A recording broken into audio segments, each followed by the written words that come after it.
That was fantastic. And there were no duplicate usses in there? Your show was an hour long, right? Yes. That was all the usses in an hour. No. That was only Poe's usses in an hour. He also had some guests in there that were ussing as well. Why does everybody us? Now, Poe, why were there so many people here Saturday night? I saw the pictures on the message board. I was amazed at how many people were here to watch you do your show. Well, I had my students that came down, my advanced students, and there was about 7 people. Then I had fans of the show and friends of mine that came down. I had my long life, I'd have to say he's my partner? My blood brother, because he and I got into an incident where we almost died, and he was there with his wife, his son, his girlfriend, and his friend. And Wait, his wife and his girlfriend, or his son's girlfriend? His son's girlfriend. Okay. And I emailed Steve while I was getting my haircut, my Marine cut haircut. How long was an email? 3 seconds? Just it's a razor on the head. Hello, Vietnam. Beginning phone jobs, I guess. And he wanted to find out how many people were coming, and I said, I'm not sure. I think maybe 15 or 20. Yeah, but let's clarify something really quickly. Sure. The only reason why you were being asked was because I had heard through the rumor mill that you were having a small party up here. So so Steve wanted to clarify your guest list. Let me see a party. We had 40 people. We had bleachers, and they were all sitting down. They all had suits on. We had all the. Excuse me. Wait, hold on. No. I'm sorry. This is your show. I saw the pictures. And no one had a suit on. No one had a suit on. Although I did see a guy in a do-rag and cornrows. I had about 4 of my students that had suits. My blood brother had a suit on. His wife was also dressed up very, very nice. She wasn't in a suit, I hope. How many people were here, safe to say, Danny? It was probably about 30 people. 30 people. Without exaggeration, it's probably about 30 people. Why would you think it's a good idea to have 30 people when you're going to do a radio show? Well, I've never done a radio show before, and I didn't know exactly how many people were going to come. I thought about 20. I'm sorry. Go Wouldn't ahead. that be a distraction, though? Because now you have to worry about them, make sure they're comfortable and happy, make sure they don't need anything. And not only that, but also distracting the show that was on while these people were filing in and milling about. You know, because Big Kev, he's trying to do a show, and he's wondering why there's 800 people showing up. And so that was kind of distracting. No, he's wondering why anybody showed up. When Big Kev does a show, if one maintenance guy walks in, Kev goes, "My God, a fan base." His audience doubled. Yes, my guests did come in, and they did all their paperwork. Everything was filed nice and neat, and there was not one incident. We didn't have any liquor. There wasn't any drugs, because that doesn't happen. And everyone was very respectful. They sat down and watched the show. I got to tell you, I'm looking at pictures right now, and it looks like it's a bar. I mean, there's a lot of people in that shot. The gentleman over there, the bald guy, that's my buddy. Remember that time I told you we got attacked by about 14, 15 guys? Yeah. He is the gentleman that was with me that night. Although he didn't get a chance to tell his side of the story, I like his side better. The guy over there with the black shirt, that's Willie. He's one of my top knife fighters and stick fighters. The guy He's a looking very away? dangerous individual. The guy with the gray hair looking away? Correct. He's very dangerous? Very dangerous. Extremely dangerous. He's knocked people out in tournaments. How long has Willie been doing fucking knife fighting? Look at all those suits. He's been with me for about 8 years. There's no suits, though. Poe, you said everyone had a suit on. Well, some people had suits. Okay, Is that guy in the green hat wearing a suit? I can't see from here. No, that guy's from 52 Blocks. Oh. That guy looks guilty of something. The guy on the right-hand side with the white cap, the skeleton, that's one of my students, one of my top guys. No, he didn't have a suit, but he was there to That's support putting it me. mildly, Paul. He's wearing a shirt with a skeleton paint on it. That's a long fucking way from he doesn't have a suit. So he's getting ready. I offered him a vest and a tie is not a suit. I offered him one of my suits, but it wouldn't fit him. He's dressed like one of the bad guys in fucking Karate Kid. Like he's about to beat up Danielson after a dance. Well, now we got Big Kev on the line. Big Kev. Hey, what's up? I just I found it a little distracting at that post show started at 11 o'clock, and at about 9:45 people started coming in, and my guests were a little confused and a little off put by it as well. So I just wanted to chime that in a little bit. I mean there was like flashing and pictures being taken and all that stuff. And I mean, that's all well and good. I understand all that, but it just seemed a bit distracting to be having happening so early. I don't remember anyone taking pictures, number one. Again, no disrespect to you, Kevin, and I apologize if I did interrupt your show. A lot of disrespect, actually. Yeah, it's much disrespect. But I got to call like I see it. If the guy before he's trying to do a show and there's 30, 40 people taking pictures, that's kind of a disrespect. Once again, there was 1 hour, and I had to make sure that everyone did their paperwork before my show. All right. I think Poe was excited to do his radio show. Exactly. I think that's more excitement. A disrespect is an intent. And I think being excited and, maybe not handling things right is not necessarily Did you at least disrespect. tell Big Kev, look, I apologize ahead of time, but a lot of my people are coming in to see me do my first radio show. I hope it's not a distraction to you.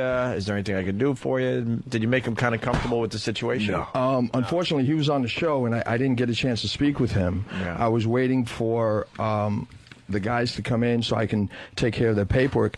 Kind of difficult to take care of paperwork, take care of IDs, and prepare for the show, and also try to get in contact with your guests that are running late. Poe, was there a mix-up with the time?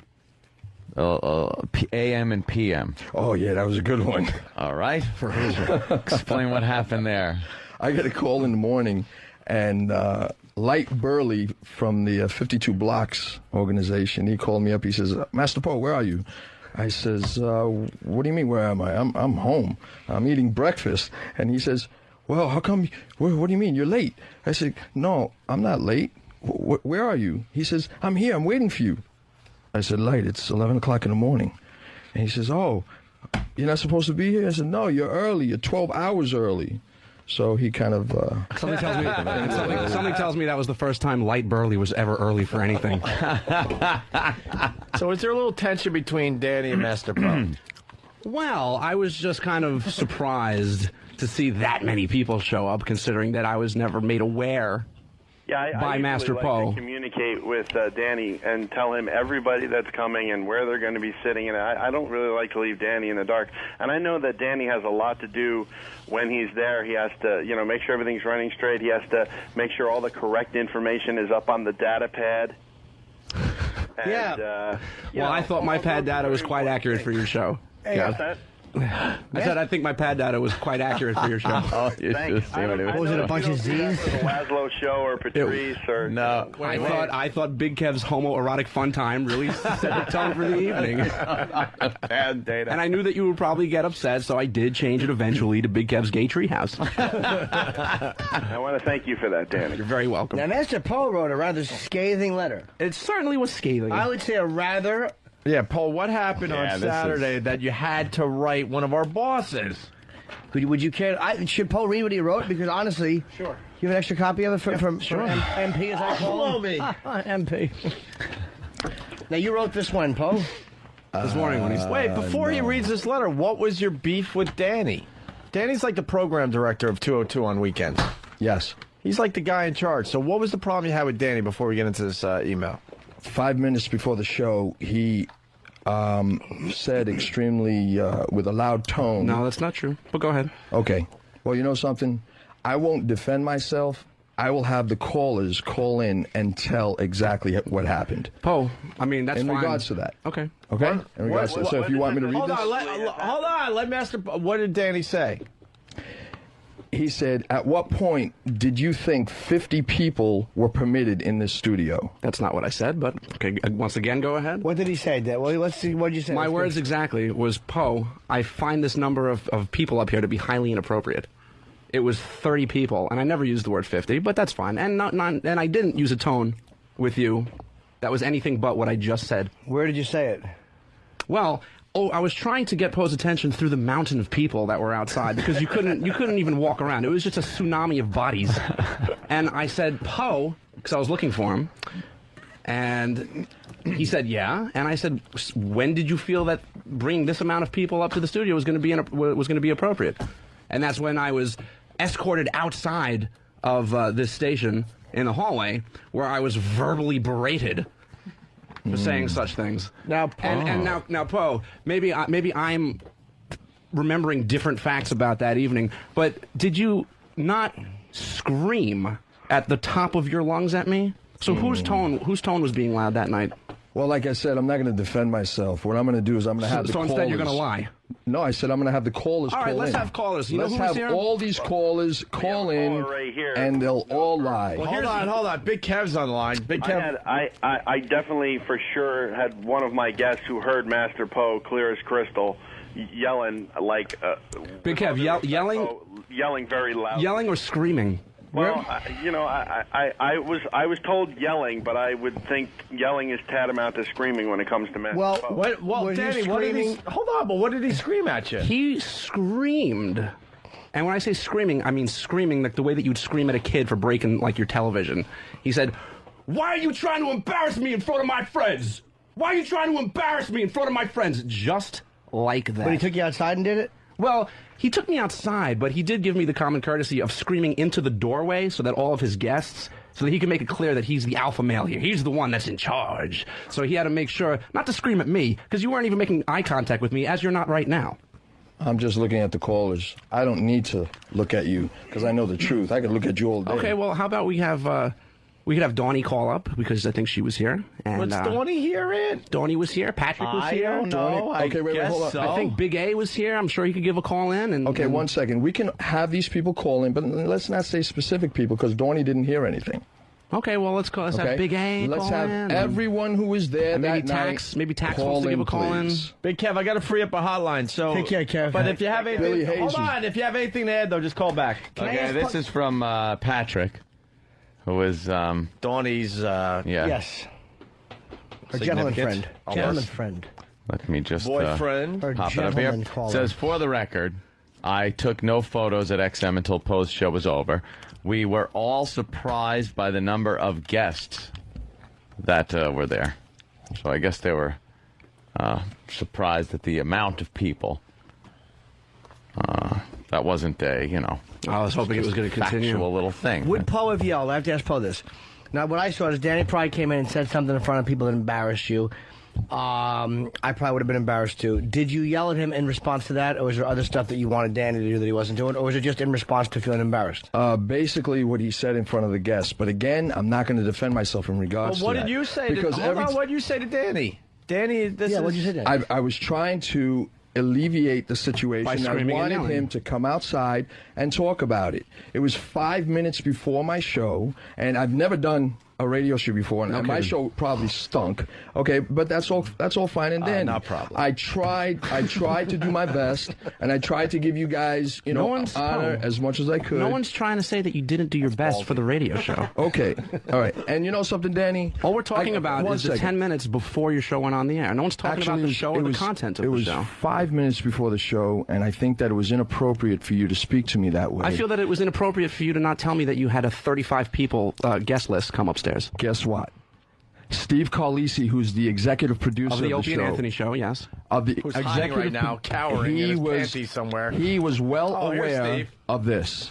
Okay, well, considering that... Here comes Steve. Hello. I don't mean to interrupt, Danny. Can Poe read some of this? Because it's in Poe's voice. This is the email he wrote. I know. We're getting to that point, Jimmy. There's still what? Well, get on mic, Steve.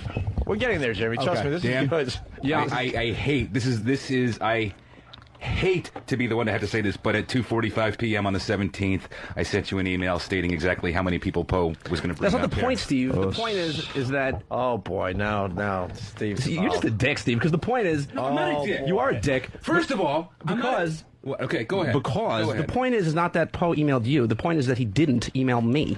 That's the point. I'm the one that's going to get in trouble when shit goes down here, Steve, not you. Okay, so when we have guests up here, and let's say, hypothetically speaking, if something was to be broken or if a piece of equipment was not put back a correct way, I'm the one that's going to have my ass chewed out for it and not you. Hence, I'm pissed off that I did not receive an email directly from Poe, considering that I'm the guy that has to run Saturday nights and is going to get chewed out. Whose phone is it? Phone's ringing? Of course it is. A lot of phones. So I'm the one that's going to get in trouble, Steve. So you running in here with an email? Oh, I told you. That's not the point. Look, it is the point. We made everybody aware globally that this thing was going to have, that he was going to bring in that many people. If anybody had a problem with Because it, I told you, I understand, Steve. So why are you mad at me now? Because you run in here with an email saying, I told you. You just got done 5 minutes ago saying you had no idea. He's telling you the information that I gave him. He says, I 2:45. I emailed you. Yeah, then because why would you get on a microphone and tell people that you had no because idea? I heard a rumor, because people at the bar the night before are saying, there's going to be like 30 people up there? And I'm like, are you serious? I heard you arrived in a limo, too. Is this true? Yes, sir. Jesus. We've lost him. The guy. Hold on. I'm sorry. Did Steve? Paul probably emailed Steve. I'm only guessing because I personally would think to email Steve too, just not knowing the protocol. This is how it went down. I heard rumors of the massive amount of people that were coming up here, and I asked Steve. I said, Steve, do you know anything about this? He asked me, and I could show you the email. He goes, I said, there's about 30 people coming upstairs on Saturday, and Steve says, is the number really that high? And I said, that's what I'm hearing. And that's when Steve then got in touch with Poe to find out about his guest list. So your point is just destroyed, basically. It's not destroyed. Because you're sitting there going, I told you. Shut up for 2 minutes. Listen to me. Why the fuck would you get on a microphone and say that you had no idea that the fucking guy was bringing 30 people up, and then when you fully knew? Steve, I don't know why you're fighting And I was on the phone this. with Wicklund explaining that this was going to happen. He said, yeah, have him do paperwork on all of them. Because the point is that he wasn't ever going to tell you, Steve. I had to tell you for you to find out about it. But stop playing ignorant. And you don't have to get in front of me, Paul. That's insulting. All right. Oh, yeah, you don't have to get in front of him, Paul. This is not insulting. All right, sit down and explain. Yeah, Paul. Yeah, Paul. Steve's not going to hit him.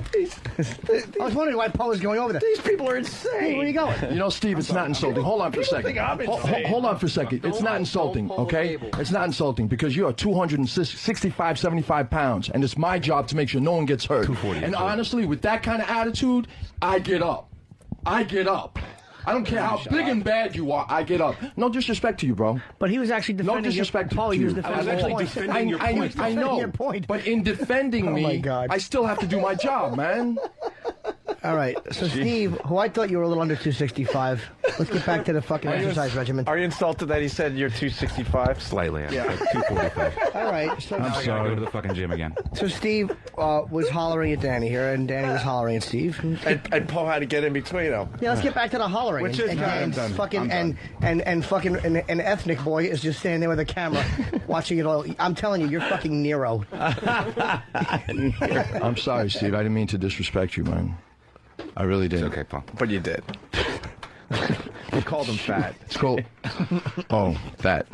I'm thinking because of the muscles you have, had nothing to do with the weight. All right, so where are we at? So anyway, all right. So I apologize for yelling at Danny. And I apologize for yelling. Danny, did you almost walk out on Saturday night? No, I didn't because I could have easily just said, well, you know what, Poe, if you're gonna treat me that way, I guess I could just run some more stuff or something. But no, I let you continue with your show, and you had your full hour.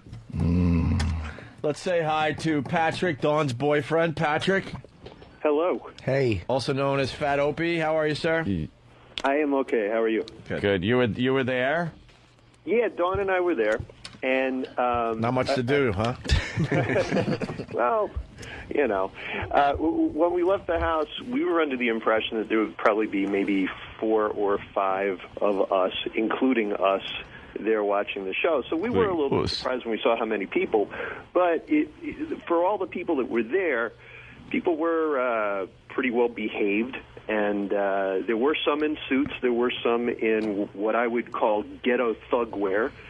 But everyone seemed relatively also known as the guilty. And they were, and that's not the argument. No one's ever saying that they were rowdy or misbehaved. They behaved themselves just beautifully. All right, did you hear any yelling? And Danny, I was as shocked as you were when I saw the sheer volume of people, because it's a radio show.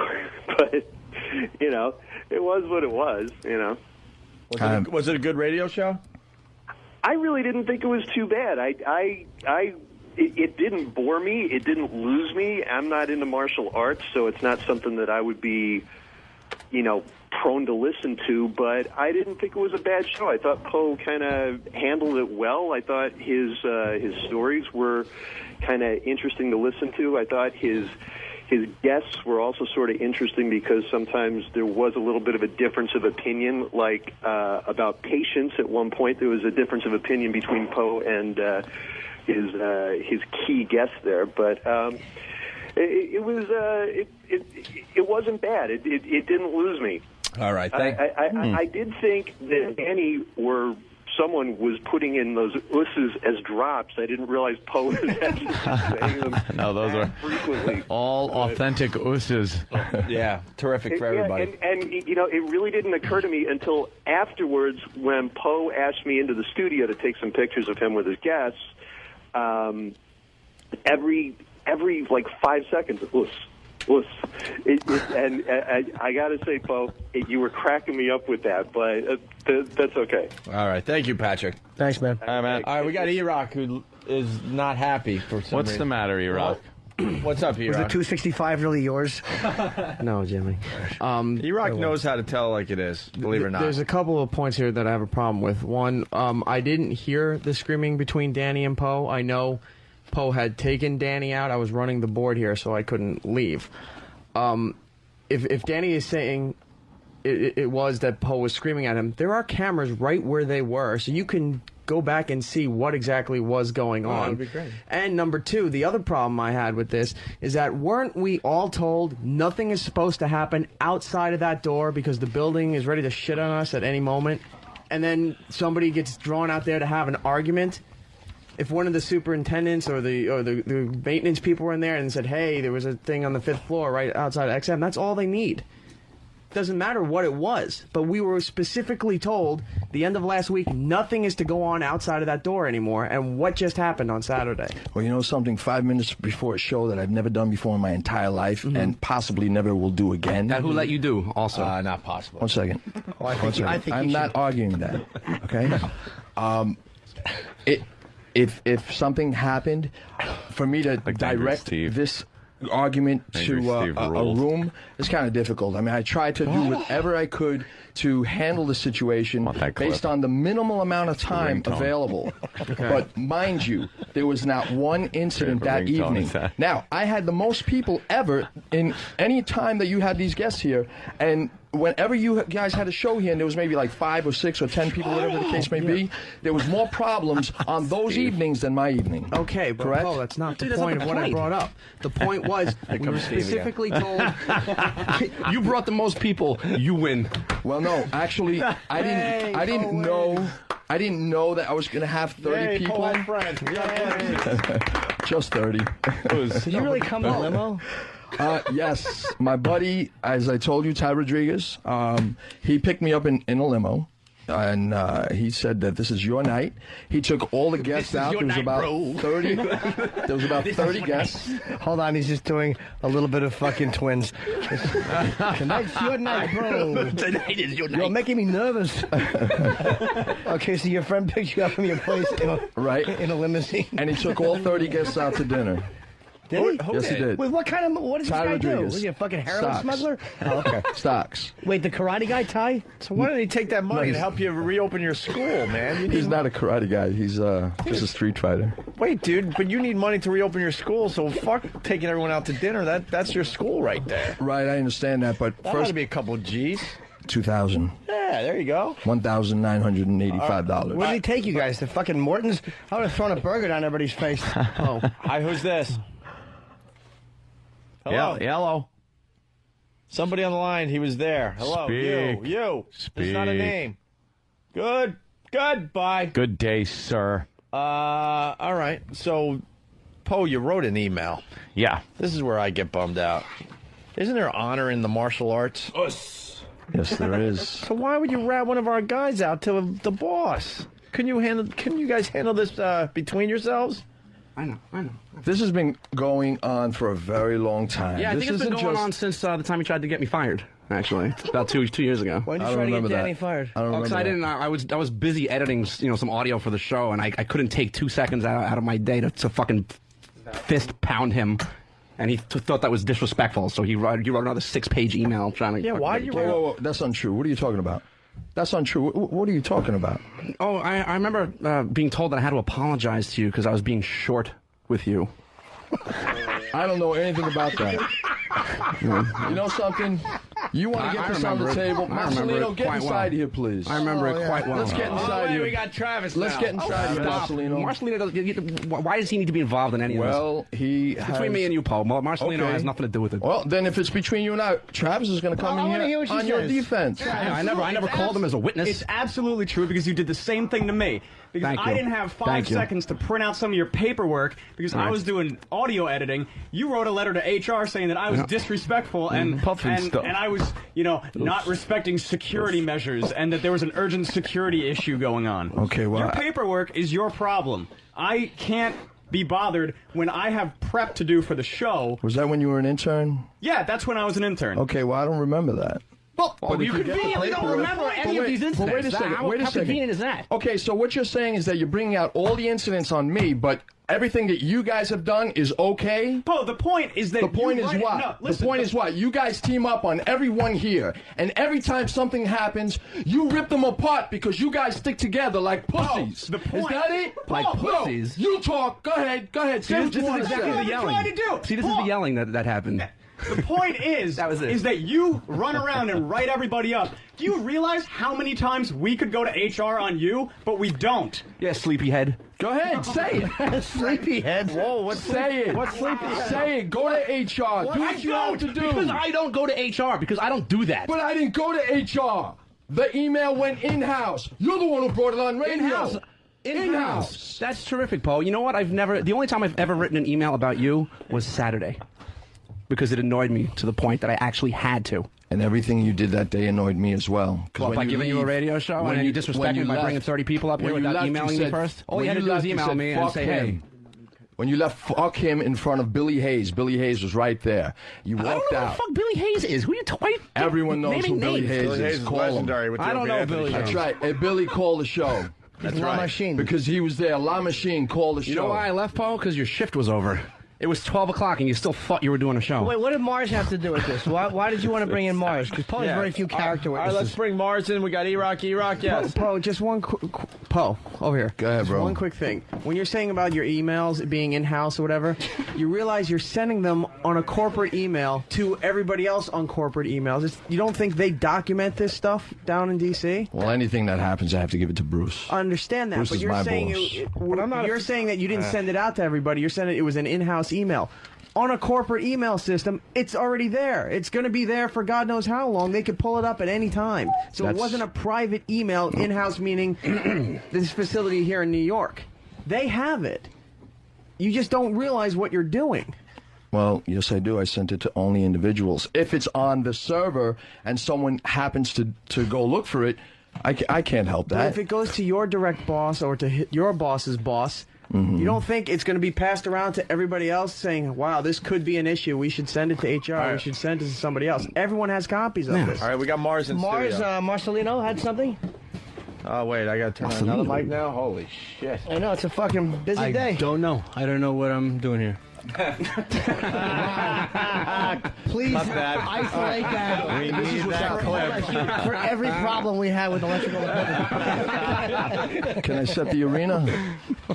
Can I set Go it? ahead. I don't know. I don't know. What Okay. What's happening is Danny and I obviously had a problem. Okay. I don't have a problem. Travis, excuse me. All right, I do. Travis ran in here in his defense, and he started complaining for additional stuff I that can take on happened Travis. I 2 can fight years him. ago, which I don't remember any of that stuff. You want me to fight Travis? Pardon me? You want me to fight Travis? No, I don't want you to fight Travis. Okay. Okay. Is there anything that you could add in regards to the attitudes and the discrepancies that goes on within this studio? That's pretty broad. It is, isn't very it? broad. Can you help me out with? Let's start with Danny, being that he's in the seat. Oh, Danny's hot-tempered. Yeah. In what sense? He gets angry. Give me an example. I'm sorry, Opie, is it okay? Yeah. Give me I'm an enjoying example. this. I've seen him blow his top. Would you say he's blown his top once, twice? A few times. 3 times a lady. Okay. Within the last 3 years, what? 3 times? I mean, that's sometimes we get a little aggravated. Right. I'll say about that. You did, and you did that. You did 3 times in the last 10 minutes, Paul. So what's your point? You just blew your top 3 times in 10 minutes. I don't see where you're going with this at all. Okay. Is there anything else that you want to discuss about Danny? Why don't you wrap me out, Mars? In regards to his attitude towards people, is there anything that you want to add? No, I mean, not really. I mean, because this is not. It's Povember. You know, it's all on you. There's a defense. Forgot about that. I don't. No, I don't. I have nothing. So he has his shields on, huh? You know, there's been incidents. There was one We've had some. We've had our things, but it's nothing. It's nothing but I mean, that's what happens in any friendship. Yeah. People go through their rough spots, and I find Mars to be a good friend of mine. We talk every day and we have fun. So the big issue is Poe brought a lot of people in. You didn't like that, Danny. Well, I just felt a little disrespect. I mean, since we're talking about honor and respect, I thought that maybe I could have an email saying, hey, is it cool if I bring 30 people upstairs? And I would have said, well, no, I don't know. Let me check. And then that would have been the end of the story. And I felt that my comments to you, Poe, were quite justified, being that, I felt that was an inappropriate amount of people to bring upstairs, and I did not raise my voice when I asked you that, and you did, and there's tons of proof, and I just felt that was just a very disrespectful and inappropriate way to talk to me. Did the other people hear you say that to Poe? A couple might have. It's not like I was screaming it, as Poe suggests that I was. I was right outside in this section here, and everyone was here. And yes, everyone did hear what happened. My students heard. Oh my God! Really? Did they? XM? Yeah, they did. Oh shoot! Well, you know something? Forget about my students, because honestly, they don't listen to XM. They don't have the radio. Some of them do, some of them don't. But you know something? Billy Hayes, who's very well respected from this show. Fuck Billy Hayes. We'll call him and he'll say exactly what happened that night. Okay. If you get him on the phone, let him talk. All right, and I'll just pull security footage of you screaming at me. What's the point? I have a fucking video camera that'll just spill it out right there. I think Poe forgot about the security. Poe doesn't seem to realize that I'm sitting here calm and collected, and Poe is just being nothing but defensive. I have nothing to worry about because I know. Defensive. Poe, shush. Sorry? I said shush. Sorry? I said That's shush. not common. That's because not you're courtesy. interrupting me, Paul. Well, you were interrupting me before, too. Come on, You got Danny. us, and he's got shush. Yes, shush. Can he have shush if you have us? Absolutely. Shush. Shush. What is Sleepyhead all about? Well, if we want to go there, we can go there, I guess. Poe? Well, he said some things about you. Are you It's implying only that fair. Poe is sleepy on the job or slugs around? I always see Poe as I mean, alert when I get here. Get Mike on the show. Here comes E-Rock. E-Rock's Mike not who? shy. This is where E-Rock shines. Go ahead, E. Yeah, and please also, for the record, note that I'm not calling anyone over for defense. I'm perfectly capable of handling this by myself. No, that's good. Go ahead. Look, I'm probably the only one here who kind of likes Poe, and I get along with Thank you, Eric. I love the kind of part. I know, believe me, he's the only one that kind of likes you. You guys are adrift in a boat together. You have to like each other. You better stick together. That's all you have. This is Povember. Go ahead, E-Rock. I love Povember. There has been times over the past few years that have been documented where Poe has either been sleeping or watching martial arts DVDs or sleeping while watching martial arts DVDs and looking for chess pieces and I think making interns vacuum and some other little things like that. So this has happened on more than one occasion to the point where if we still have it, there could be a nice reel of footage of this stuff. Blooper reel. But we've never complained about any of that stuff before. They don't write emails, Poe. Big A. Let's get him on the line. We just take videos. What is that? What? Perry Mason. Perry Mason. Oh, all right. I'm trying to get to the bottom of this, Jimmy. You need Perry Mason. I thought I heard music. something. Big A, what's up? Hi,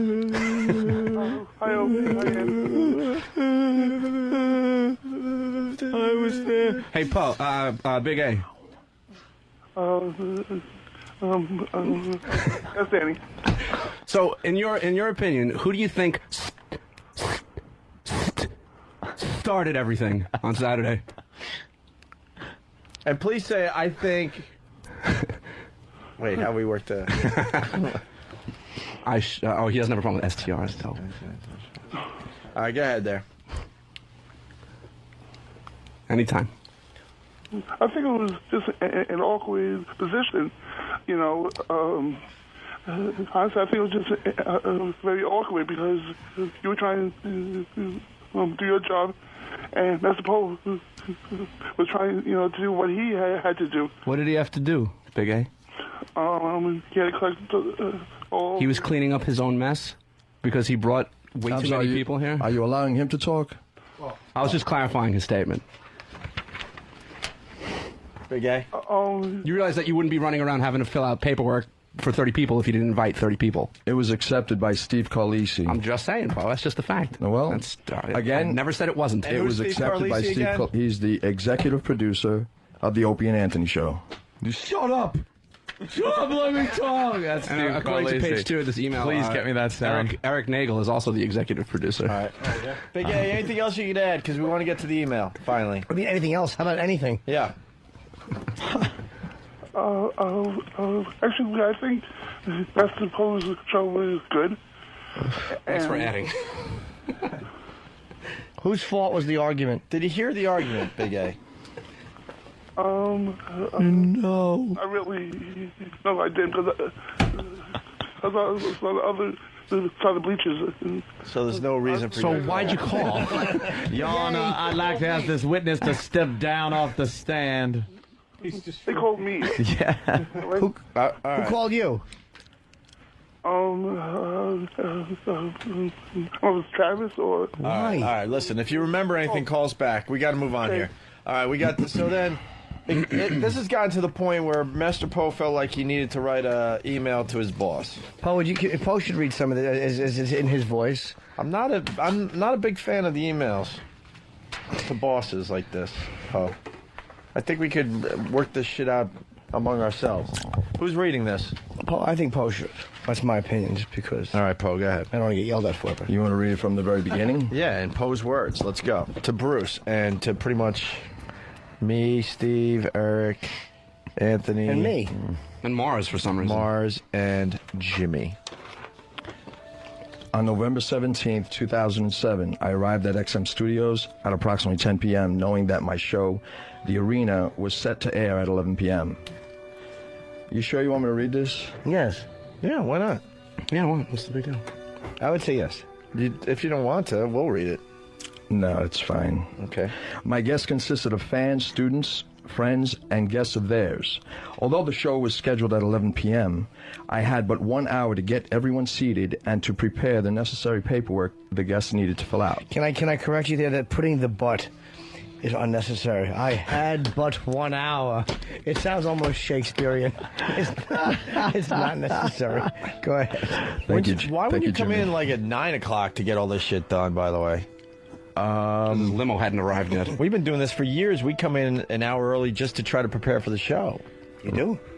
Yeah, Jimmy. I'm looking at 10 up. We do, actually. I didn't know that. Yeah, okay. Is that why you guys are always in the office when I get there? I always expect to see you on the elevator on the way up. Such a motherfucker. All right, continue, Poe. Okay, I'm not going to say that part again. But in addition to this process, I had to collect all IDs and make sure there was not one threat within the room. This was accomplished without incident. Okay, it's good that the IDs told you that as opposed to that they were people you invited.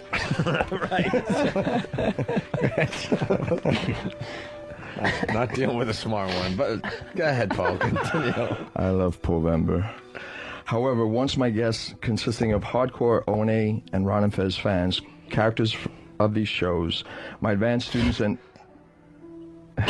Something else I said wrong? No, I just farted farty. Okay, good. My advanced students and friends were seated. An outburst was brought out in front of all my guests, all these guests. One Danny Ross came out and embarrassed me by saying in a very loud tone... Imagine if there was two of me, how loud it would have been. Yeah. Well, that was a bit of a Rod Serling type of thing. One Danny Ross. Danny Ross. Go ahead. Now, when did you think 50 people was permitted in the studio? That's not. Then you put me in quotes here, and I've noticed that I've been misquoted. Okay, I'll continue. And was it a loud tone? Yes. Danny? No, it was in a tone that consisted of. I could just read. All right, close your eyes and read. All right, let me get Go back to Saturday. Poe. Yeah. Why did you think it was appropriate to bring this many people up into the studio? Yeah, it's a little louder than that. Perhaps a bit louder than that. But no, it wasn't. It was really just about Within that time. range, okay. Well, just to let you know, when the guests did leave, they did feel very bad that it happened, and they were upset. Why don't you reenact the way that you yelled at me? Let him You have want it. to do that? No, again, You sure? I don't need to You sure? reenact anything. Okay. I'd love to hear a reenactment. No kidding. I want to see a reenactment of Steve yelling at Danny. God, that was the best. He'll try to do that in post and he'll fuck it up. He'll just do it wrong. Why don't you shut up? Shut up. All right, let's go. Shut up. Shut up! He's like the Grim Reaper in fucking Monty Python's The Meaning of Life. Shut up! Right, go ahead, Paul. I love that Steve outburst, Yeah, man. It's that's- the best. Oh, what, you got it? Oh, yeah. Oh, could I hear it, please? Shut up for 2 minutes! I want that. Fucking Steve. No one took him seriously. We all started laughing at him. All right, go ahead. The total number of guests were approximately 30. Let's go. This is a very long email. Yes, I understand. The gem. I attempted to take him outside, away from my guests, to resolve this matter, right? Mm-hmm. He, meaning Danny, was very unprofessional, and there was no reason why he could not have pulled me to the side and confront me with this alleged problem. I could not have. Grandpa. Instead, he chose to do this outside of the main studio, just 5 minutes before I was scheduled to go on. It should be noted that Steve Carlisi, the executive producer of the Opie and Anthony Show, is well aware of the guests that were scheduled to come in that evening. Once outside, I wanted Danny and I to resolve this, knowing my show was in 5 minutes and my guest talent was running late. I wanted to move forward, and he was adamant in his decision. He then tells me that I can't talk to him that way because he is not an intern, and fuck Steve Carlisi. Fuck Steve Carlisi. Oh, you better get Steve back in here. Wait, who said fuck Steve Carlisi? Well, he's Danny? He's taking my words out of context. Okay. The context of fuck Steve. Oh, hold on. I didn't use his full name. Did you mean it literally? All right, I didn't get like, the whole. fuck Steve Carlisi. It's in quotes. I didn't get all the quote in. He then okay. tells me that I can't talk to him that way because he is not an intern, and fuck Steve Carlisi because he does not run this end. I do. You just My response to him was not of a calm nature. Long way to say I screamed. Yeah, I screamed at him. But this is Where's Poe Steve? now. Poe writes, my response to him was not of a calm nature. Realizing a resolution was not to be reached as he would not move from his adamant behavior, I then went back into XM and into the studio and sat in my chair with that argument on my mind. On my mind. If I was off, and believe you me, I was. Jesus, Poe. It was due to an unwarranted verbal attack and utmost unprofessional display of childish behavior from an individual who should have addressed this issue in a reasonable fashion by pulling me aside prior to an outburst. Why couldn't you pull me aside? Why couldn't you say, Paul, come in the office for a second? And I would have listened to you intently. I would have listened to you intently, and no matter what you said, I would have listened to it and honored it and respected it. Oh, that's good. I would have. Hey, Steve. Yeah. Danny said, fuck Steve Carlisi. Yeah. Shut up for 2 minutes. What? I get to write Danny's review at the end of the year. So, All right. God, a lot's coming out today. I love this. Oh, way to hit him hard, Steve. All right. well, I did with Will, actually. All right, go ahead, Danny. All right. So, to address you, Poe, I wasn't expecting to see such a flurry of people when I left the producer booth. So, now, why did you feel the need to scream at me almost at the top of your lungs in response? Well, I don't remember that. Really? However, if Steve told me that 30 There's a was lot of not things you permitted, don't remember. If Steve tells me that, if he told me that it was not permitted, then I wouldn't have brought 30. Or I would have made some phone calls and say, look, you won't be able to come down to the show. I never said that you weren't allowed to bring people up here. Okay. And I'm not saying that Steve said that you couldn't bring people up here. Right, and I didn't know exactly how many people were coming. Seriously, I didn't. Poe, I felt, my opinion, I felt that it was an inappropriate amount of people to bring upstairs. Those were my words on Saturday, and those are my words today. I feel that this is an inappropriate amount of people to bring upstairs. Can I ask a question I'm confused about? Because again, I wasn't privy to all this. You knew people were coming up. You knew it was going to be about 30 because Steve told you. No, because I heard through the rumors that there was going to be a lot of people up You get the email from Steve? But then Steve emailed you, so you guys kind of confirmed there was going to be 30. You kind of knew it. I heard on a rumor that there was going to be a lot of people. Is it email a rumor? Excuse me, Poe. Hold on, Excuse so me you for knew one there was going to be a lot of second. people, okay? So I informed Steve. I said, hey, Steve, I think there's going to be a lot of people up here. And then Steve confirmed And then Steve then called Poe to confirm. Okay, so Poe, and just play devil's advocate, Poe did what he thought was the right channel, which was kind of to confirm with somebody that he had a lot of people coming up here. He knew it was going to be more than normal, so he did go to Steve. So as far as Poe knew, he kind of covered his bases. Did you react that way to him? I'm not speaking for you, but I'm thinking he was mad just because you knew people were coming up and then still scolded him in front of his guests. Well, when I was running Big Kev's board in the producer booth, so you don't really have a nice vantage point. You might want to put that on vibrate. I didn't have a real good vantage point out of the producer studio, so when you open the door and you look out and just see a mountain of people. Call the show. Who was that? Finished? Billy Hayes. Oh, that was. So when you see just a flurry of people, you kind of I was looking at the situation going, this is a little much, and it kind of annoyed me that I didn't get a direct email from Poe about it, considering that let's say hypothetically speaking, someone broke a TV or a microphone got busted. Steve's not the guy that's going to hear about it. It's going to be me. This is about Danny. I'm starting and Poe. to see this whole thing. This is not about Poe bringing people up. No, it's this is about you not liking Poe. Yeah, you don't like Poe for what he did in the past, and this was your opportunity to get him back. No, I just felt that it was a disrespectful thing to do, and I wasn't told. I mean, I wasn't told directly from Poe that there was going to be 30 people. Did you, in a way, if you knew there was going to be 30 people, even though he hadn't told you directly, why not talk to him at another time about it, as opposed to in front of his guests? Well, because there is no time. Because there's no. I'm sorry, Dad. Please vibrate. I'm sorry. Your phone's still running. This isn't a phone. I don't know.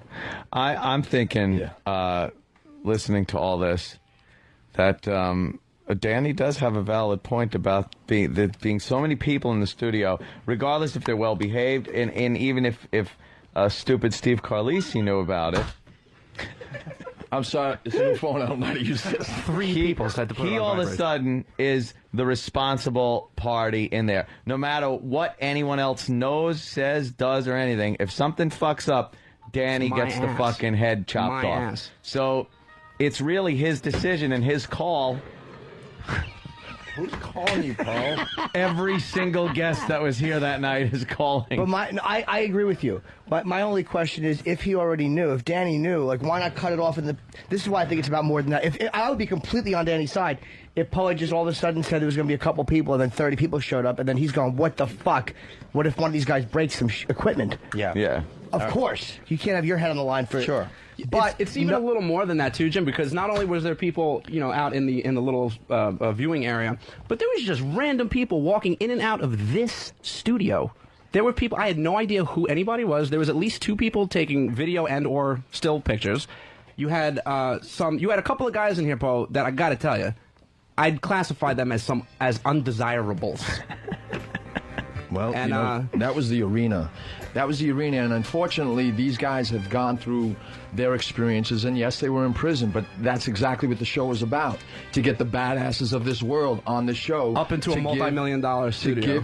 You know something? I can tell you this, that they were very respectful. I never said that they weren't. They were respectful to the establishment. They were respectful to the people out here. They had conversations with all of my guests, including the grandmasters who have been in martial arts for God knows how many years, and they themselves responded by saying, wow, these guys, although they were in prison... 2 or 3 years? These prison fighters really got something going on.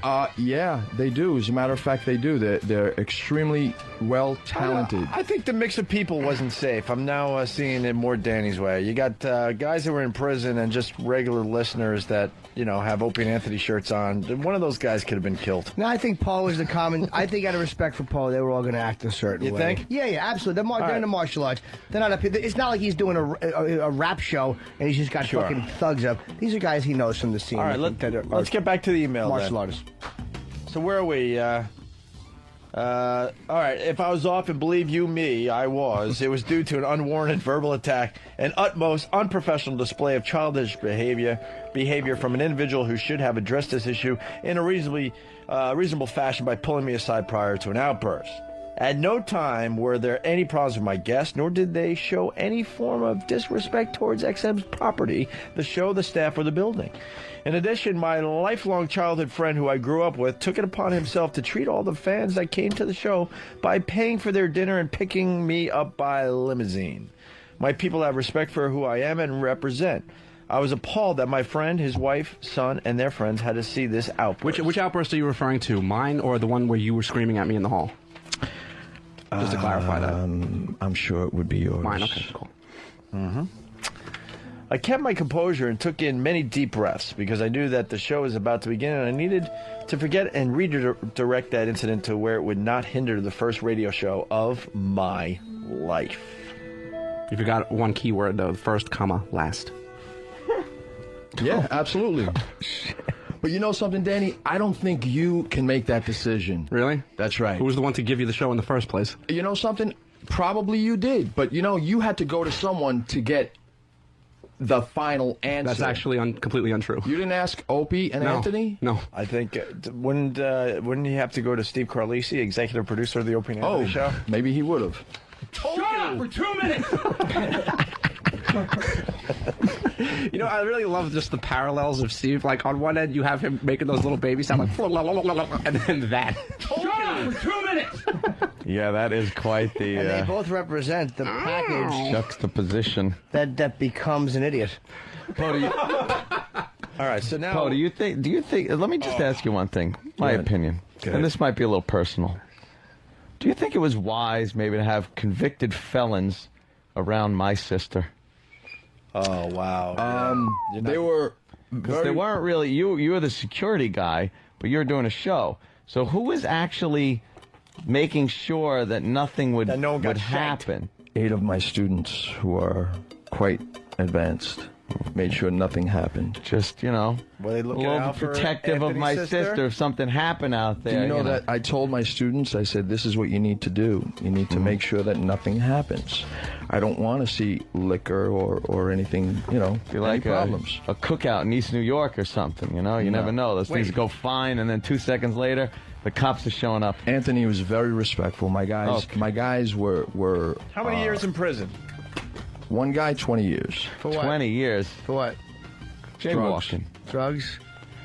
Did you learn if he's a prison fighter? Yes. He's a bad dude then. Yeah. 52 blocks is the art. It's called 52 blocks. Let's give him a plug. I seen it when I was 15 years old, and it's quite effective. Very effective. Consists of elbows. Yeah, and it consists headbutts. of elbows because you have to learn how to fight with cuffs on. Yeah, that's right. That sounds like a pretty respectable and admirable form of fighting. You want to know something? What they did when they were getting in trouble and going to jail, that's entirely up to them. However, they're out of jail. They paid their price to society, and now they're out and they're trying to... Now they're teaching other people how to fight with cuffs on. No, they're trying to teach children How to fight with cuffs on. Were there guns up here Saturday? No, sir.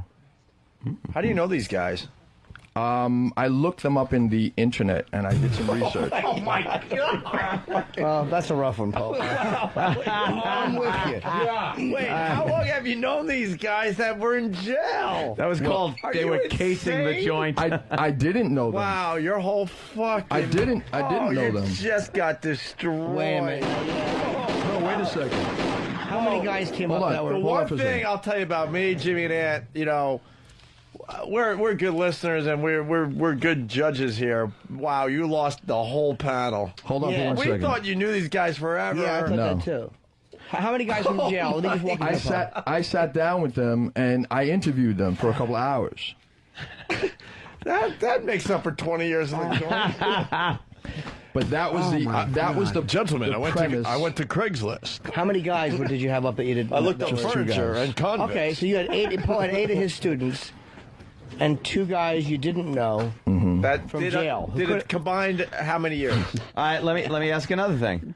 Were the 2 prisoners ex-cons wanded when they came in? Were they what? Were they wanded?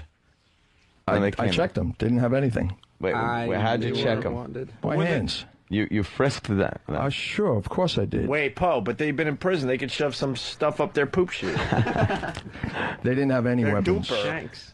Didn't have any weapons. Because I would think maybe you might feel that would be disrespectful toward them to frisk them. No. They didn't have any weapons, and they were very you didn't respectful. know these guys. You met them on Craigslist. You looked them up on the fucking internet. That's scary shit. Okay, but wait a second, Opie. You have guests that come in, and some comedians you know, and some people They're not. understood. But okay, Deadly but we're talking about a comedians. different arena. We're talking about a different show altogether. My show consists of survival. My show consists of martial arts, street fighting, and I'm not going to get people that. This is your mistake, though, Poe. Listen to me.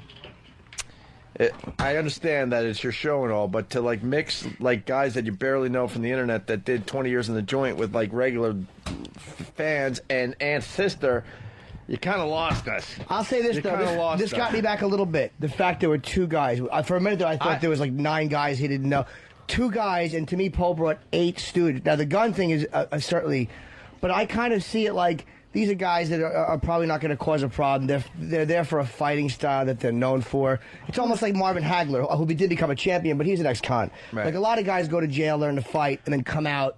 I would have like kept the fans away then, Maybe. because it is a touchy situation. I understand having them on the show Right. and learning about them, but to have fans mixed in with that when you're the security guard and you're not doing the security detail because you're doing the show, that's a little shaky. What was the other guy in the and joint that's for? the answer to your question, by the way. We decided a long time ago we do need security for that very thing. Hence, you're around here and Kenny's around here, making sure nothing goes wrong. What was the other guy in the joint for? Just drugs. Just drugs. Both were drugs? Yes. 20 years. 20 years for the one guy? No. How many for the other? No, he was in and out. Oh, that's all right. These are hardcore guys. Fucking they're convicts. Fucking A. All right, where are we with the email? You took your deep breaths, right? Yeah, deep breaths. Where it wouldn't hinder the first radio show of my life. In closing, my guest approached me afterwards and were completely embarrassed for me about this incident. Were they really? What did they say to you? I can't believe you yelled at him like that. Aren't they used to like yelling and screaming and shanking and? Well, there are guys who are used to be. If you disrespect them, if you disrespect a guy like that, the way they handle it is through barbarism and violent. They're violent guys, man. No, they handle that shit. That's what this email to me is. Because Paul and Danny don't like each other. To me, this email is Danny's jaw staying hinged. Right. This is meaning like his way of posing. And I'm not knocking you, Paul. I like you. But Paul's way of handling something like this is probably through brute fucking force. Good mouth fucking. At best. Right. At best. But Poe's instinct. But it's to teach a lesson so there's nothing gay about it. Poe's instinct How is to close be did he savage. get to a good mouth fucking? No, I wouldn't touch him. Not you, one of your convicts. No one would touch him. But you know what I'm saying, though? In that world, with the way these guys operate, which is through being physically fucking... They're brutes, man. Their way of handling it is a fucking savage ass beating. It's a shame that Sam didn't come that night because he was supposed to videotape. E-Rock. He was scared. That's all right. You had 2 other people that were doing it for you. I'm sure everything worked out in the end. I didn't have anyone videotaping. E-Rock? Poe, you just said that these convicts you had interviewed before you brought them into the show, right? Mm-hmm. Were these the same guys you brought in late at night and had Buddy from the High Standards channel help you engineering the interview in the other studio? Correct. So, all right, you're saying you interviewed these guys to make sure they were okay to bring onto the show and bring to this facility by bringing them to this facility before to interview them to see if they were okay to bring back to the facility. Well, I was there. Yeah. Oh. I was the one interviewing them. Okay. I'm in charge of security, and I could handle whatever, could have happened, but they were very respectful, and we spoke. We had coffee with each other, and we talked about their experiences, which is pretty bad. All right. Can I let me just ask you a question then? If you brought them here to do the interview and had it recorded here, you had asked me for the digital recorder to do some interviews. Mm-hmm. Why didn't you just use that and do it outside of the facility and then determine they were okay to bring up here? I was having difficulty with that. All right, listen, I gotta move this along. Matt from Queensbury. Matt, the fucking linebacker. Matt LaFaw. He writes, Poe's interview. Poe, will you do anything bad if I have you in the studio? Thug number 1, no. Thug number 2, no. Poe, welcome to the arena. No, here's how it went. Here's how it went. Thug number 1, no. Thug number 2, yeah, motherfucker, elbow. No, I mean, no. All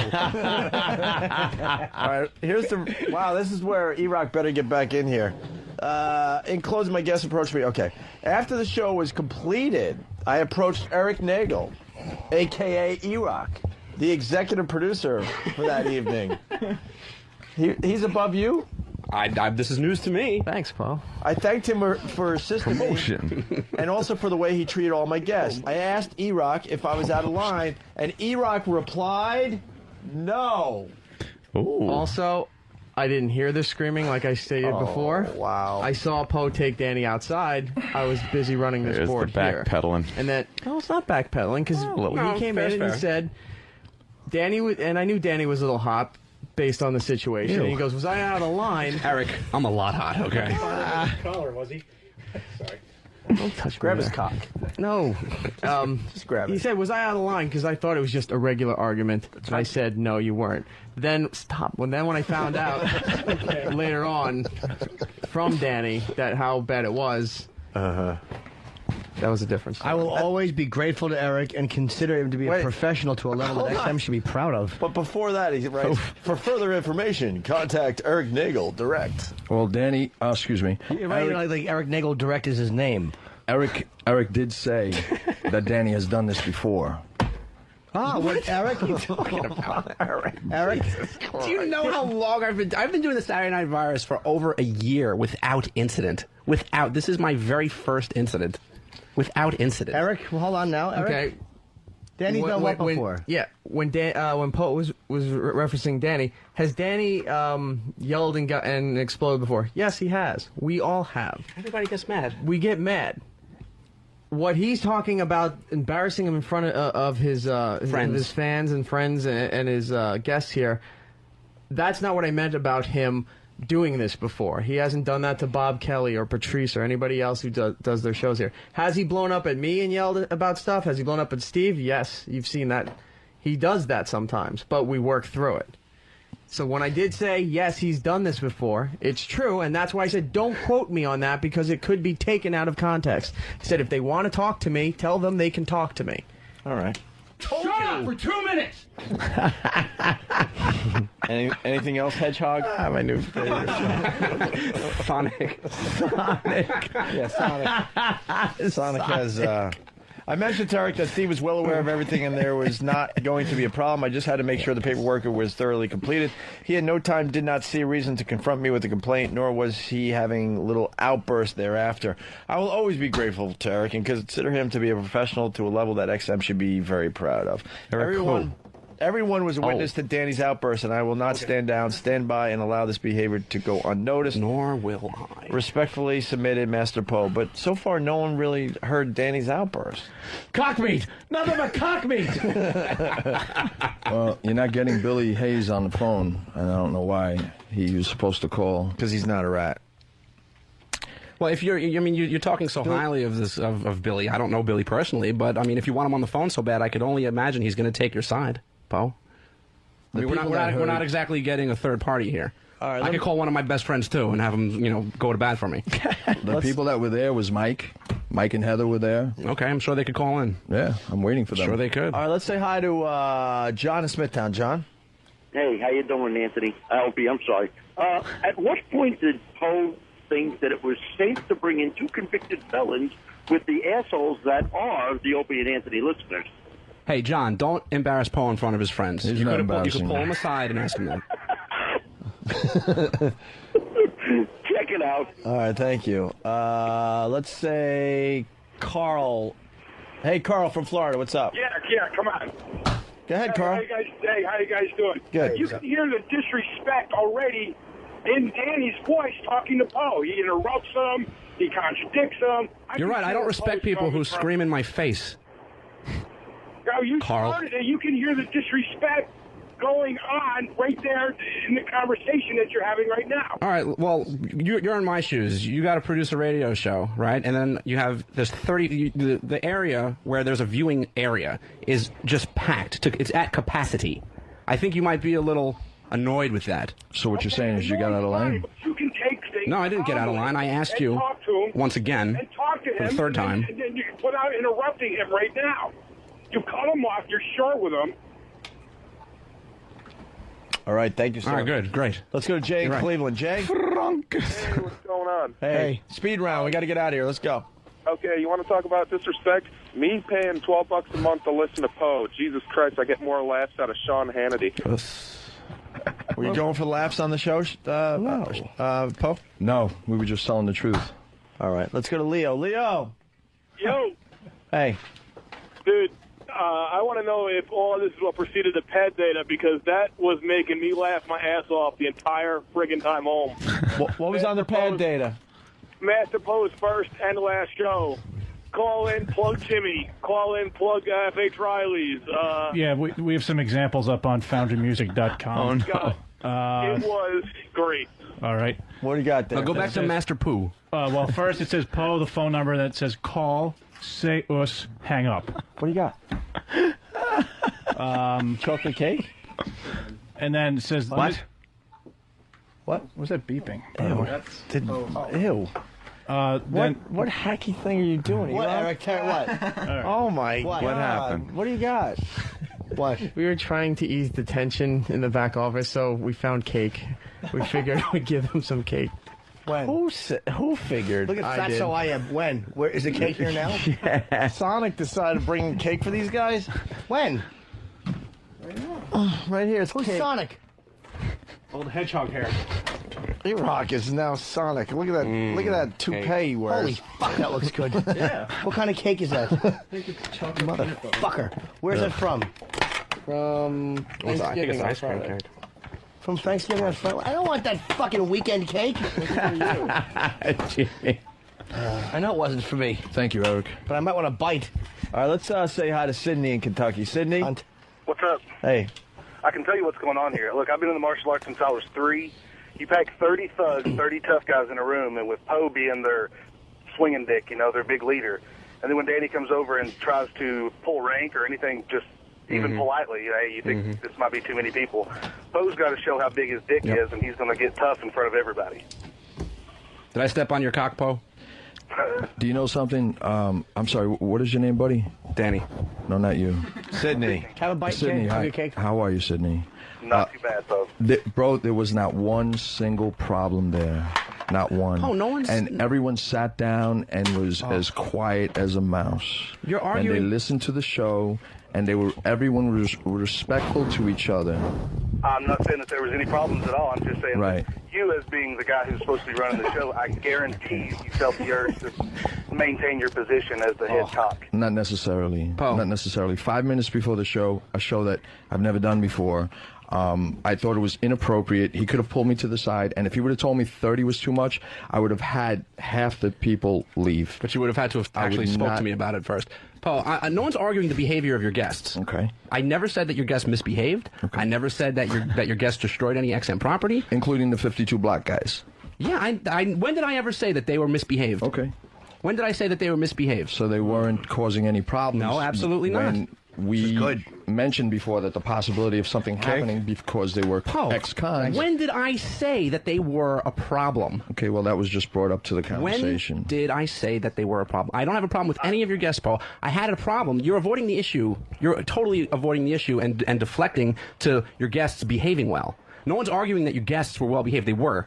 My point is that you screamed in my face. That's my biggest point. That's the biggest issue that I have with you, is that you got loud with me, and then you send this fucking email out saying that I got in your face about it, which is completely not the case. I would not have gotten aggravated if you did yell first. Didn't yell at you, Paul.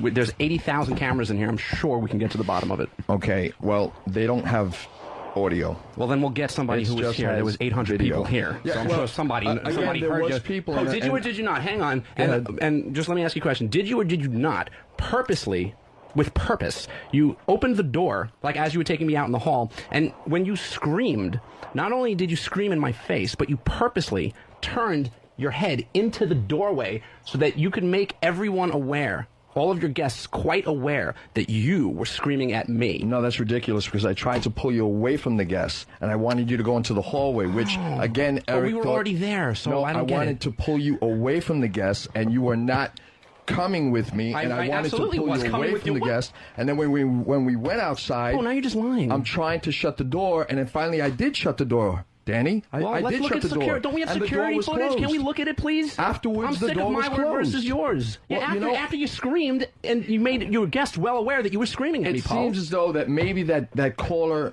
was correct, that you do have a problem with me, that there's a personal problem. Yeah, now I do, absolutely. I would never I have problems with people who scream in my face. I would never have done anything if you wouldn't have raised your voice. And if Steve would have told me, Poe, 30, no good, I would have said, okay, fine, no problem. I would have sent out emails I'm not to arguing that point whoever either. was there, and I would have said, look, no good. Let's not bring these people in. Did you or did you not scream in my face? Did you scream at me? No. Come on, No, I Danny. didn't. No, I didn't, Paul. Oh, Poe's ready to admit that he screamed at you. Come on, Danny. I think Poe did scream. I think he did. Pardon me. That's the If problem you- I have. If you read in the letter, of course, I shouldn't have had to have read it in a letter. Well, you know something? I tried to talk to you that night, but you were not able. I was not able to speak to you at all, Danny. Because, well, I you were wanted able to scream handle at this. me. I said, my exact words was, look, Danny, come on, let's talk. And he says, you're not backing up, and you were very adamant, and you weren't backing up. You I had just 3 screamed minutes in my before face like I was a 3 minutes child. before a show that I don't know anything about, as you all know.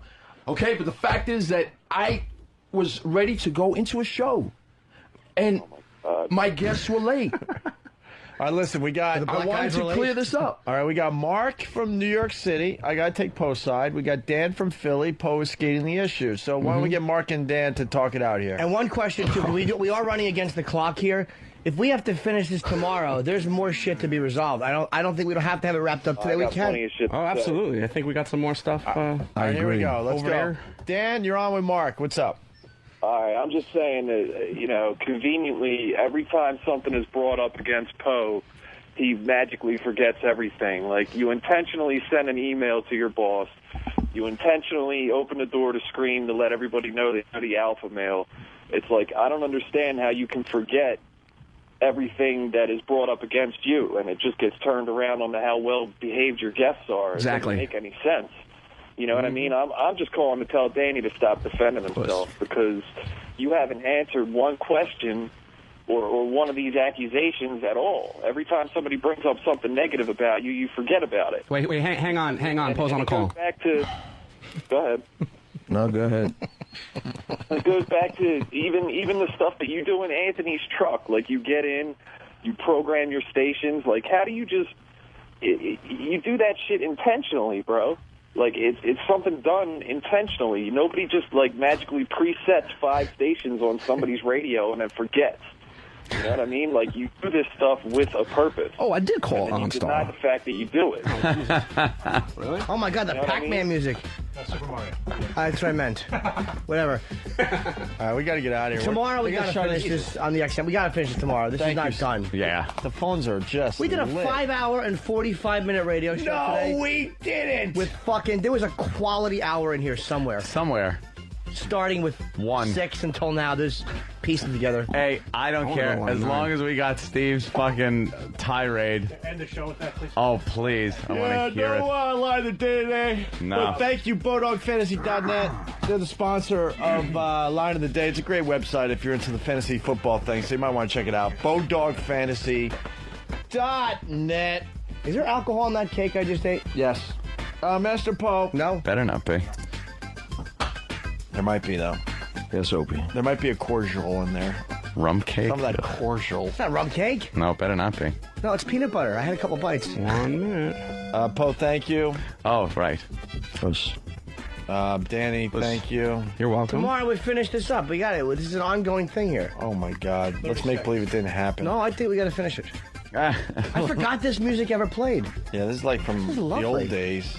We would just do 4 hours. Longer, right, Jimmy? It's not going to be timed out right, so just hit the sound effect, Butcher. Shut up for 2 minutes! Shut up for 2 minutes! Is that it? Bye, everybody. I guess we're out of here. I don't know. What are you doing, Butcher? Shut up for 2 minutes! What is he? The echo.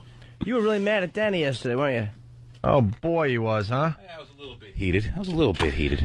Man, you yelled though. That was you. Yeah, as I picture. That was me, as furious as I could get before someone's face got mushed into a wall. That was the old Steve in front of like one of the clubs in Boston. Yeah, that was ready to like kick someone's ass. Were you hoping for a different reaction instead of everyone openly laughing at you? Well, that kind of hurt. That must have hurt. That must have hurt your feelings. I've been working hard to temper my temper, and I realized I like about 5 seconds after that I had to take myself out of it and just say I'm done. No, it's only temper my it only. temper? Yeah, exactly. All right. Hey, it's only when Sam does it. XM Radio Doll. Master Poe did a show on Saturday, and it was a show. It was. It was very controversial. Not the show, but what was going on. Are you guys getting along today, Danny? There was a big fight yesterday on the Opie and Anthony show. Yeah. Danny versus Master Poe. I just, went my separate ways today. Haven't really acknowledged him. Yeah. No, not really. By the way, there's some creep that's been watching us in the hall every single day. Just a jerk off that works at the building. Can we get Eric Logan or Don to explain what the fuck is going on? Is that guy there to make sure like we're good boys when we walk in? I heard they put a camera in, probably because I don't even think it's his fault. I think some of the other faggots on this floor have complained, and that's what it is. He's just answering complaints. He's not the one complaining. I was walking by as he was going into a closet, and I saw a TV and some kind of recording device in this closet right next to the Good, let him watch. And then as we were next to the men's room, and as we were all getting camera in there. I swear to God, wow, sexy. And as we were all getting situated, they were just kind of like lingering around the freight elevator, kind of watching us as we all went into work. Let him. That's really fucked up. You know what we ought to do? We ought to fucking get off the elevator. We ought to have a sheet with us. So here's what you do. You have two guys get off and hold up the sheet, and then we get behind us, and they just see the big sheet going down the hall. Let's fuck with them. We just don't do anything wrong. That would be really fucking Let's just good. be obnoxious. You want to be obnoxious, you fucking Mr. Whipple-looking cunt fucking maintenance man? Let's fuck with them. XM just spent Let's wear oldie-time burglar masks with a bag with a dollar sign on it and sneak past the camera. And how about your shirts that say "You're gay" on the back of them? Let's do it. I like the burglar mask. Yeah, let's fuck with them. XM spent about $1 million on the studio, and it looks like the building's trying to get us the fuck out of here, right? Fuck the building. What's up, E-Rock? It's always the building. We start standing downstairs watching what audience we would have line up. They can't even be in front of the building. They're off to the side of another building. Now he starts hanging around upstairs waiting for us to come up here because they put the cameras in. Let him. But he does it also for Ron and Fez and I think Eddie Trunk's show, Where are the too. cameras? That I don't know. I don't. Because I was looking around. Because when I saw the recording Yeah. device in the closet, I'm like, all right, where the fuck is the camera now? You know where they are, then? Maybe. Yeah, maybe. Are they hidden? Like, really? Can we spray paint the lens? I have a theory. Where? I'm not sure because we might have one out there too, so I don't know. Oh, we do. I know ours. I don't want to blow up our spot. Okay. Oh my God. I know exactly. All right. Anyway, so Master Poe and Danny went at it, and it was all about this radio show he did Saturday with like 30 or 40 of his closest friends. Close friends. And a few convicts. I was just watching one of those convicts videos. Maybe the building guy could fix the cunt internet connection here because it's fucking terrible. But I was just watching that 52 Blocks guy. The guy they teach you to fight with cuffs because they're all prisoners. Those guys are fucking no joke, man. Fight with cuffs. Oh, all elbows. Yeah. Those guys are all problems. Why are they called 52 blocks? I don't know. Is that how many blocks there are in their neighborhood? Yeah, that must be it. Yeah. You know what? That might be it. I don't know. No, it's got to be like Rikers 52 fucking cell block 52 or something. Well, where's Yeah, Paul? sure, it's Can we have Paul in here? I guess. Yeah, what the fuck? Where's the name 52 Blocks come from? What is that, Poe? It is 52 blocks. They have 52 blocks within the system. Cell blocks? No. Blocking. Oh, block as in blocking. Deflections, yes. Oh, okay. Oh. I was watching Geez, that guy's that video. makes too much sense. What's his name? Light? Light Burley. Did I what? Did you live on Prospect Street in Huntington? No, never lived there. Somebody I know does. I'm trying to remember. So Light Burley. No, never lived there. Did Good you friend of live mine. 20 years? Oh, maybe I shouldn't say good friend of mine is now living on, No. on The other guy Prospect did Street in 20. Huntington. I'm such an asshole. Oops. Fucking stork. Sorry for blowing up your spot. I'm an idiot. I thought it was you. It must have been my brother. He's lived at about 10 or 12 locations in Huntington. All right, so Danny and Poe, you guys getting along? You're looking at each other? You're shaking hands? Are you ussing each other? What are you doing? I will treat Poe like I would normally treat him on a daily basis. You ussing each other. Yeah, I'd like to move forward, and I don't want to have any problems with Danny. You didn't sleep last night, did you? This was very traumatic for you. No, I slept. Did you sleep, Danny? No, like a baby, actually. Well, you shit yourself. A little bit. All right, here's the first clip from Poe's radio show. Poe's guest tells story of what made him want to get into martial arts, right? What guest is Yes. it, Poe? Trying to figure out which guest are we talking about. It could be Grandmaster Lentius. Yes, it was him. What? Grandmaster Lentius. Oh, Lentius. That guy, wow. He looks pretty nasty. Yes, he is. Why was he in jail? No, he wasn't in jail. And this is from 1983. How old is this guy? Dude, holy shit. Let me see. Poe's guests were a little old, on the old side. The film battle of the year, Chuck Norris versus David Kung Fu Carradine. This is off an official Karate magazine cover. Interview with Joe Louis. Okay, look, this is from 80. Wow. That would be Grandmaster Lentius. He is a legend within the Shotokan system. Shotokan. And what is that? Shotokan is a Japanese martial art. It's very hard blocks, hard kicks, hard punches. I do the Shaka Khan. Is he the white guy is he the white guy or the brother? He's the guy that's hitting the other guy. Yeah, it would be silly if you were on a magazine cover getting your ass kicked. How old is he? That's like I made the cover. Look, I'm getting punched. Oh, no. Opie. No. Do you have a negative? Is there a negative for that? No, that was given to me by Grandmaster Lentius, I'd say about 20 years ago. Does Grandmaster Lunch have another one? I hope so. Oh, Jesus. I'm sure he does. There was no need to do that. It's okay, it's radio. No, look, see. I know. He's a good boy. All right, here, let's play the clip. Not fucking I actually crazy. didn't know. You didn't? No. Oh, my God, you're still holding your... Yeah, like, oh, jeez. All right, let's go. Anyway, what happened was, going to school in the daytime, the white kids beat me up. Coming home at night, the black kids beat me up. So one day, the white gang grabbed me outside, and with a makeshift meat hook, which is a nail bent through a piece of wood, they hung me on a white picket fence by my thumb, and with my own blood, they wrote the word Jew, so I wouldn't forget. I haven't. Jesus. Well, I'm sorry that happened you to missed you. you missed. Oh, he used? Yeah, right. That's okay. Wait, go back. I got to hear. Listen again. After this dramatic story, Poe's comment was, A somber Picket fence by my thumb, and with my own blood, they wrote the word Jew, so I wouldn't forget. I haven't. Us. Well, I'm sorry that happened to you. Well, this is like an us for all occasions. Yes, it is. Yeah, it's like good to see you. It's kind of like the Brady Bunch theme. There's many different versions. You're gonna comment. Grandmaster Lentius actually explains. He has his own description of what us means. Yes, that'll all be coming up later in the clips. Because it's a mystery to all of us how to use us. Let's keep it that way. Travis suggested that Poe uses us like the way Tim Allen grunts on Home Improvement. I was under the impression, seeing Poe use the word us, that it was a greeting that perhaps people familiar with martial arts use for each other. So, because walking down the sidewalk, I'll see like the doorman at the hotel up there will go, us.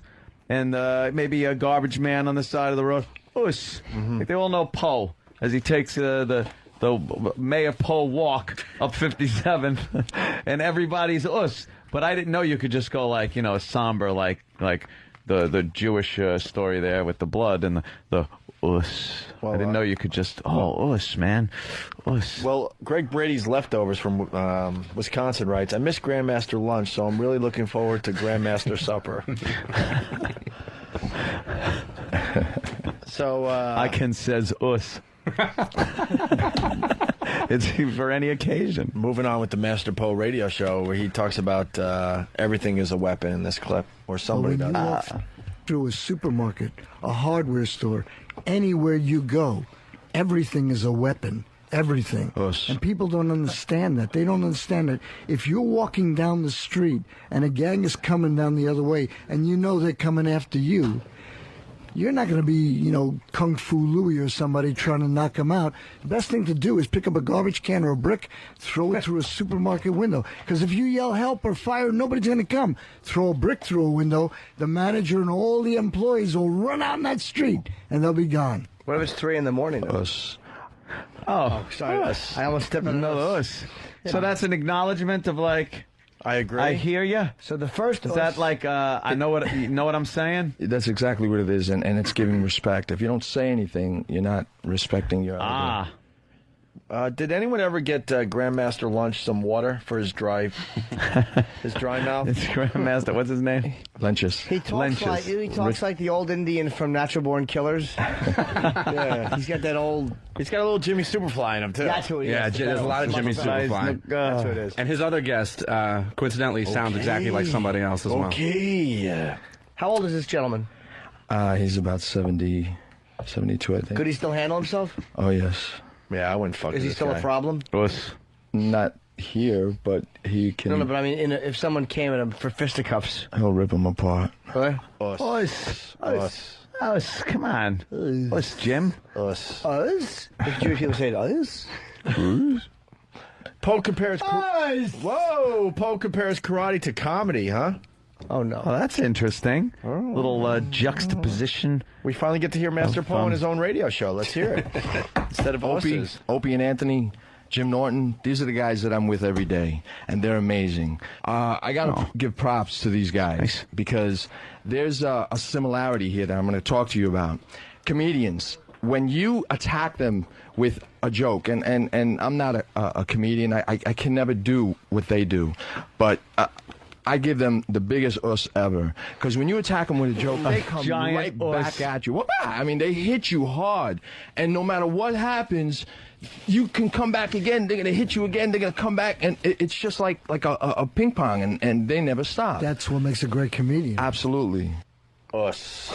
Now I'm going to say us. And we want the biggest us ever, like you said in that clip. Let's hear it. Us. Whoa. Us. That's pretty big. No, this is even I bigger. just pictured a giant us. Like this huge us. Like a cloud. It's It's giant. This is bigger. Us squared. I have us times 8. Wow. I like your us. Alan Alda us. Sam, we got a us. We got a us, Sam. Uh-oh, There was blood all over the us. I'm gonna give you the biggest us ever! That's right! You take this us! So you think you're gonna emerge victorious in the rage in a cage? Us. That's right! You take my us! No chance in hell! You cannot get a bigger us than I'm gonna give you right now!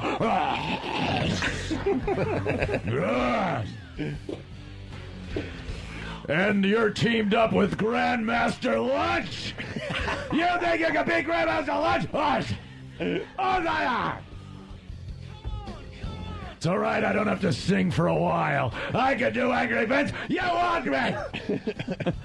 It's those weeks I gotta sing over. It ain't happening. It ain't happening this week.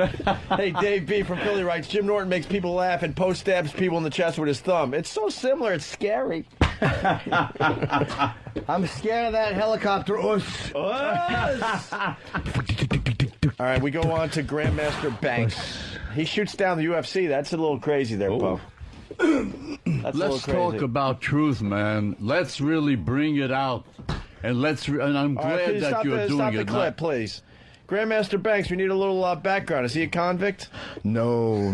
Great Grandmaster Banks is one of the leading authority in promotion of martial arts tournaments, World Martial Arts Hall of Fames. How old is he? He's 80. Wow, is he still 80? Can he still fight? No. If you... I mean, not professionally, but I mean, like, if someone gave him a problem. No, if you cough, you may fall down. Oh, really? He's an old man. He's 80 years old. And he coincidentally sounds exactly like Brooks from The Shawshank Redemption. But the other guy could still I might just shoot him. I got a job at the Foodway. The Foodway. Did you ask him about Rapper's Delight? No. So Grandmaster Lunch can take care of himself, but this guy's probably a little bit too far. Grandmaster Banks. Banks is too far. Great Grandmaster Banks. So when did you get into talking about like the roots of rap? We didn't discuss rap. Why is it Grandmaster wanting Great Grandmaster for the other? Well, that's his title, and out of respect, that's what we give him. They're both 10 us to everybody. 4 different conversations going on. Oh, I know. Enjoy your favorite. Just pick one and go with and it. just go with it.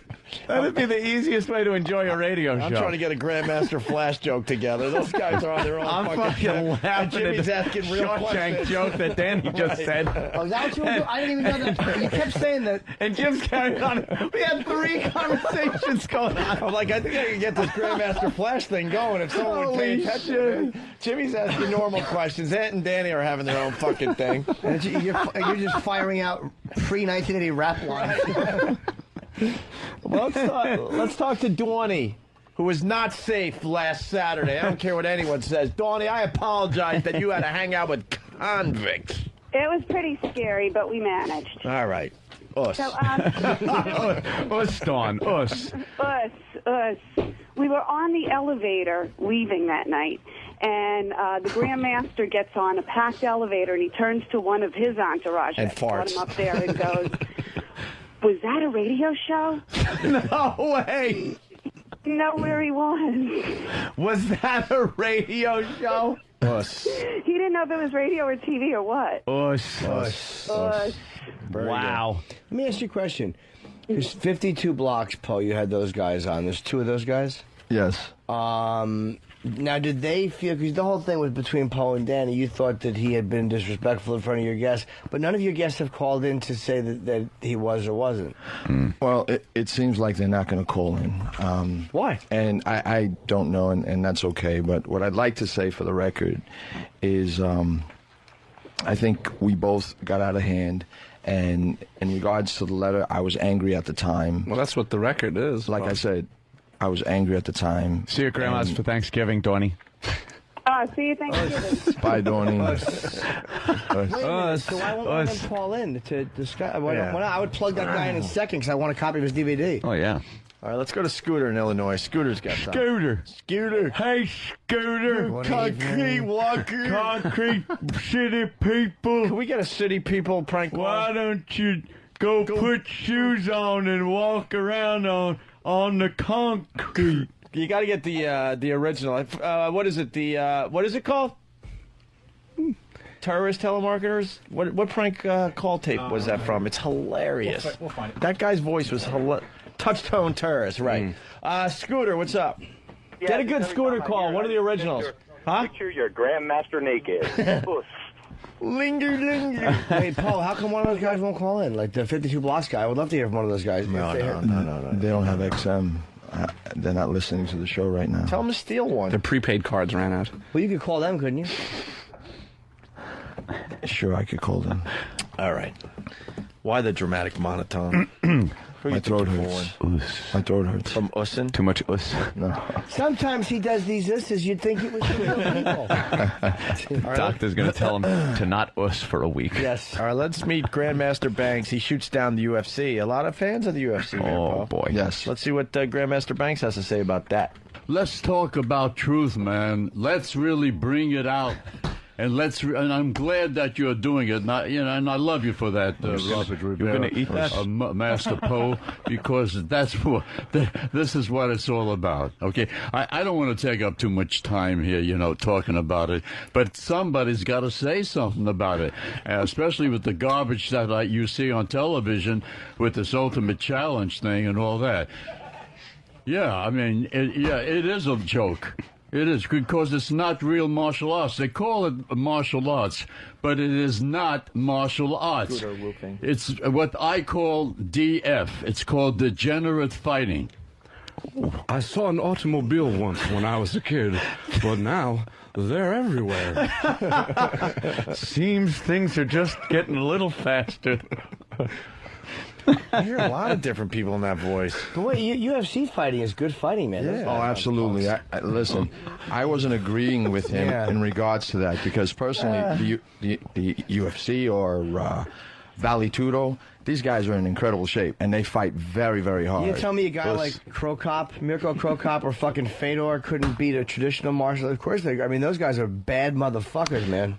I'm not that's not my argument. Our argument, Grandmaster Lenchus and I, is if you take the mixed martial arts and you go out into the street and you go down to the ground, that's dangerous. That's one of our arguments. As far as Great Grandmaster Aaron Banks, I'm really not sure because he has. Oh, you're saying that's dangerous in a good way, like he's a dangerous. Jimmy. Good right there.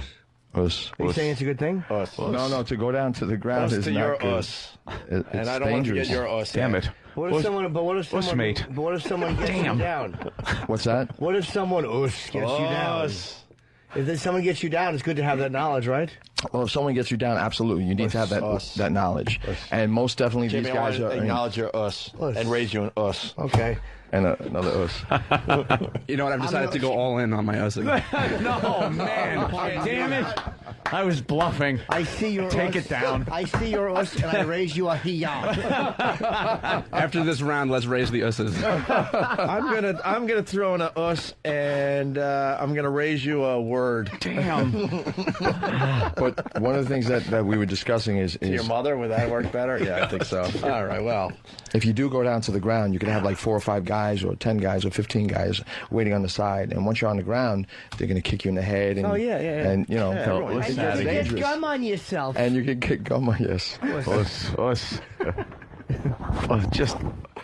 Us, Opie, us. That was an ass. An ass.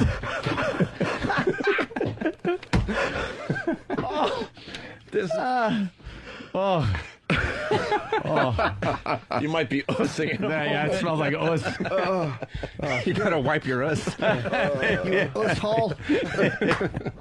What an us. All right, hey. So why don't we?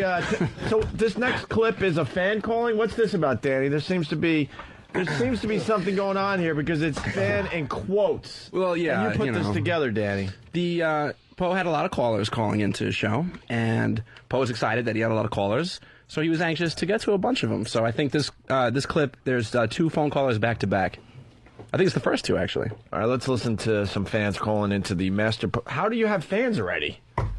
Well, people were ready to listen. They're your fans. They're not They're mine. fans of the Saturday programming, no matter what's on. No, No matter guys. what crap we throw at them. They love listening. I'm amazed they're still listening to that. So am I. No, most of it's good. Most of it. We have a caller. His name is Chad. Chad, are you there? Hey, Chad. Us. I like that. This is cool. Hey, Chad, what's going on? Oh, what happened? You disappeared. You gave me a us and you disappeared? What happened? I have You know what? A softer us. I think I'll give him a softer us. Okay, let me have Jay. Hey, Jay, what's going on? Hey, what's happening, Poe? How are you, bro? I'm doing fine. I was just wondering, you were saying what's more martial arts? Would you say Rampage Jackson versus Liddell is a bigger martial arts spectacle, or you versus a blonde at F.H. Riley? That's interesting. Okay, next caller. Okay, next caller. Prank caller, hang up. Hang up. Prank caller. That was a good one. That was funny. Wow. And your martial arts friends are probably like, what the fuck is this guy talking about? That's exactly what they said. You should have said you fought a blonde guy. You should have just went with it. 400 blocks of New York Avenue. I tried.